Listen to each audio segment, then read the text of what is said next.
Hello, friends. I'm excited to share with you a little bit of a few thoughts about Deuteronomy 26, 1 through 11, which is the Old Testament reading for the first week of the season of Lent.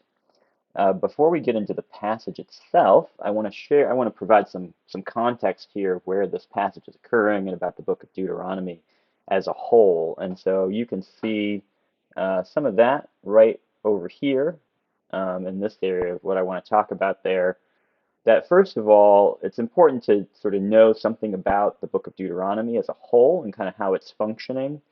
That Deuteronomy, in many ways, is framed as a kind of farewell speech for Moses. So when you think about where this book occurs in the biblical canon, that actually makes sense, right? That in the biblical story, the people have already been delivered from Egypt. They've crossed the Red Sea. They've been wandering through the wilderness. And in the biblical narrative, the book of Deuteronomy is poised in this moment of transition, that the people of Israel are on the edge of the promised land, right? If you think all the way back to the story of Abraham, God had made that promise to Abraham that his descendants would become a great nation and that they would have a land of their own, essentially the land of Canaan. And the people are poised to enter into that land. And right as they're about to enter in, Moses gives this kind of final admonition, which is the book of Deuteronomy. You may remember that in the book of Numbers, uh, God says that Moses and Aaron will not be allowed to enter the land. And in fact, that whole generation that wandered through the wilderness is not allowed to enter into the land. But their children are about to enter in. And so Moses gives this kind of final speech. It's sort of reminding uh, the Israelites of everything that God has done for them. And not only what God has done for them, but also the covenant that God has called them into. And so that actually is, Deuteronomy is very appropriately named because it is essentially a retelling of the laws that you get in the second half of the book of Exodus, throughout the book of Leviticus, some of the book of Numbers. And that is essentially what the word Deuteronomy means. Deutero meaning second, nomos being the Greek word for law. And so this book is a kind of second law. It's Moses retelling the law, reminding people of the law, and reminding them of the covenant that they've made as they're about to enter into this new phase of that covenant and as they stand on the edge of the promised land. So that's a little bit about just the book of Deuteronomy as a whole and where it fits into the biblical story. Interestingly, the if you look at this section here, you'll see that this particular passage in the book of Deuteronomy also comes at a moment of transition in the book of a whole. So I've provided kind of a short little outline, a very simple outline of the book, or at least this is one way of approaching the book, that the book opens with some of the events at Sinai, and then in chapters 12 through 26, specifically 26 verse 15, you have this reading or retelling of the law. And then after that is this sort of sealing of the covenant, and then the book ends with sort of blessings and curses, which is actually a major piece of the theology of the book of Deuteronomy. The idea that if you follow God's commands, that then you'll be blessed, and if you don't, then you'll be cursed. And so it's sort of fitting that the book ends with those blessings and curses. But I would just have us notice here, you see that I have the passage from Deuteronomy 26, 1 through 11, which is the text for this week in Lent. But you'll notice that, uh, as I said in the outline here, that passage comes near the end of this whole, what is really the central section of the book, right? This is coming at the end of this retelling of the law. And in fact, if you look there at just the verses that follow, Deuteronomy 26, 16 to 19, you can see that there's this sort of sealing of the covenant, right? So it says, "This very day the Lord your God is commanding you to observe these statutes and ordinances," the ones that they've been talking about for the last 14 chapters, So observe them diligently with all your heart and with all your soul. Today you have obtained the Lord's agreement to be your God and for you to walk in his ways, right? So there's that covenant, right? God is going to be their God, and they're going to walk in his ways to keep his statutes, his commandments, and his ordinances, and to obey him. Today the Lord has obtained your agreement to be his treasured people, as he promised you, and to keep all his commandments, for him to set you high above all nations that he has made, in praise and in fame and in honor, and for you to be a people holy to the Lord your God, as he promised. So we see that this sort of concludes a section of Deuteronomy where the covenant has been made, or the covenant has been ratified or renewed, however you want to say it, that there is this covenant between God and the people. And so this passage, I'm going to read the passage in just a moment, but again, in just providing some context, this passage in Deuteronomy 26, 1 through 11, is actually a great text to engage with at the beginning of a new season, at the beginning of this season of Lent, because it exists at sort of multiple intersections of transition, right?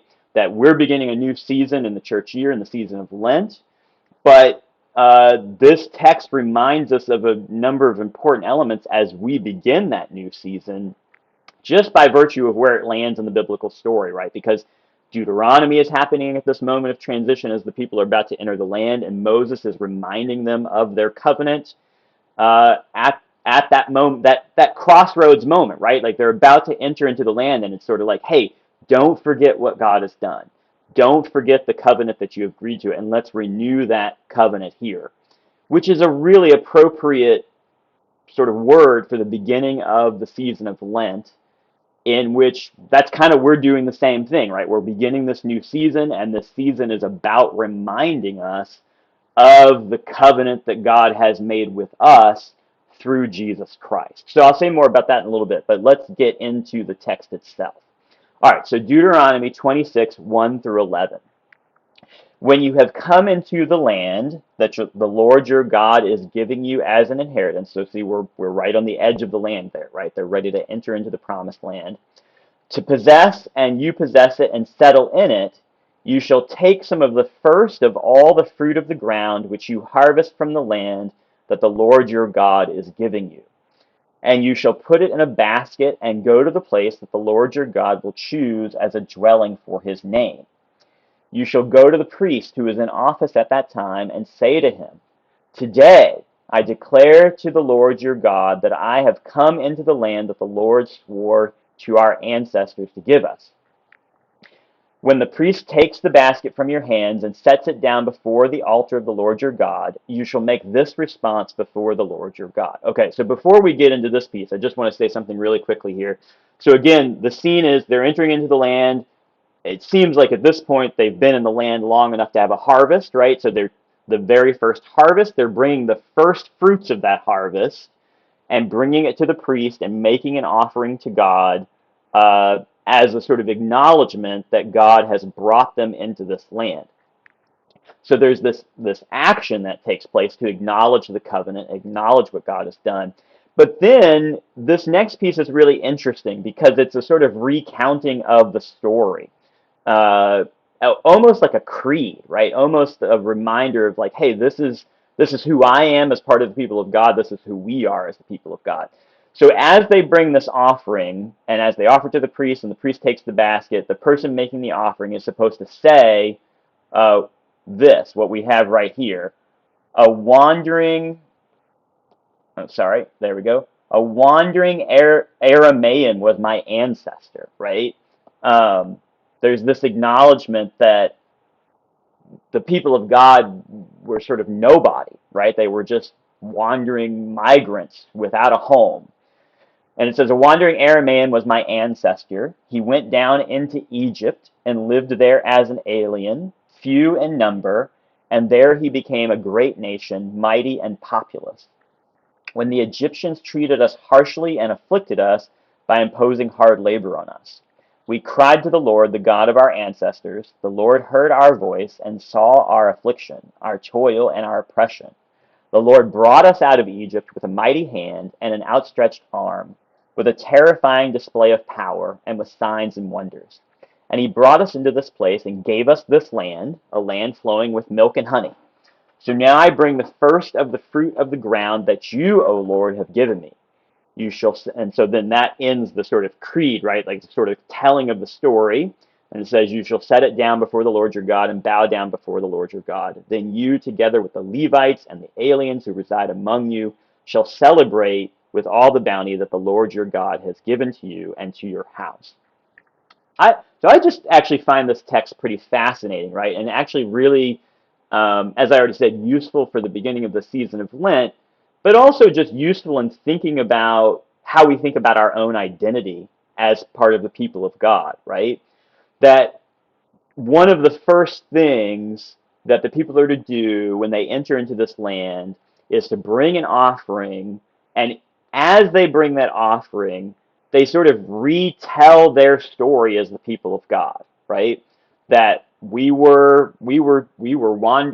father Abraham was a wandering migrant who didn't have a land, didn't have any place to call home, and his ancestors went down into Egypt, right? And it retells the whole story of the Exodus, that the people were oppressed in Egypt, that they were aliens, they were strangers, sojourners, immigrants, whatever word you want to use to capture that idea, that they were strangers in a foreign land, right? And that they were being oppressed, as so often strangers in a foreign land are often vulnerable and marginalized. And God heard their cry and acted on their behalf and brought them out and really made them into a people. That prior to that, they weren't really a people, but God made them into a people. And so as the people bring this offering in the new land, it's this sort of reminder, right? So that they are coming into this land that is not theirs, that is not their own, but that God promised to their ancestor long before. But it's this reminder, actually a reminder we get a lot in the book of Deuteronomy, that says, hey, remember you were once strangers and foreigners. So even though now you may have a home, God has given you this land to live in, Deuteronomy will repeatedly reminds the people of God, hey, you're the only reason you're not a stranger, an alien, an immigrant is because God acted on your behalf and gave you a land. But remember that before that you were. And so because of that, you're supposed to treat strangers, aliens, immigrants with kindness, remembering that you were that once too. And it would be sort of the height of hypocrisy for Israel to not keep that in mind. So I think there's a number of key ideas that really this passage helps us explore at the beginning of the season of Lent. And one is that it reminds us of the importance of covenant at the beginning of this season when we're thinking about our covenant with Jesus, right? The season of Lent is all about being reminded of Jesus' journey towards the cross and ultimately his suffering and death during Holy Week, and then ultimately his resurrection in the Easter season, and that all of that is our means, especially as Gentiles, as non-Jews, our means of entering into the kind of covenant that this passage is talking about with God. And so this passage reminds us of that covenant right here at the beginning of this season of Lent. It also reminds us that at the heart of that covenant is the story of God's redemptive work, right? That again, we were all foreigners, aliens. You can think about that passage in Ephesians, right? You once were far off, strangers to the promises of God, right? But now you have been brought near by the blood of Christ. That all of us were foreigners or aliens until God acted on our behalf. And that's this sort of creed or this retelling of the story that we have in the Deuteronomy passage reminds us of the importance of retelling that story to remind us of who we are, who we were until God acted on our behalf, and now who we are because God has acted on our behalf. But it's not just the telling of the story. That telling of the story is also paired with action. In other words, the people don't just sort of remind themselves, oh yeah, this is what God did and this is who we are, but they perform a concrete action. They bring an offering of the very first fruits of the harvest, right? That reminds them in a very concrete, physical way that the land is not theirs, and that they are not, God doesn't owe them prosperity, right? But that the bringing of this offering is a reminder that God has acted on their behalf to provide this land and to provide this crop for them and to continue to bless them. And I think that's really appropriate as we begin the season of Lent, because in Lent, uh, you'll often hear people talk about like giving something up for Lent, right? Like somebody might give up chocolate, or I often give up soda because I'm hopelessly addicted to it.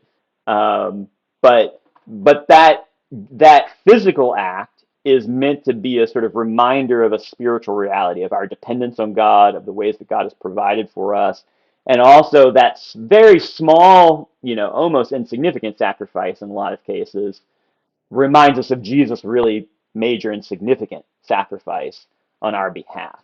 So there's an embodiedness to it, that it's not just retelling the story, but retelling the story paired with an action. And so Lent is a time to engage in practices that remind us of the covenant we have joined by God's redemptive acts in Jesus Christ. And so I think this passage from Deuteronomy gives us a lot of opportunity to explore those kinds of ideas right here at the beginning of the season of Lent.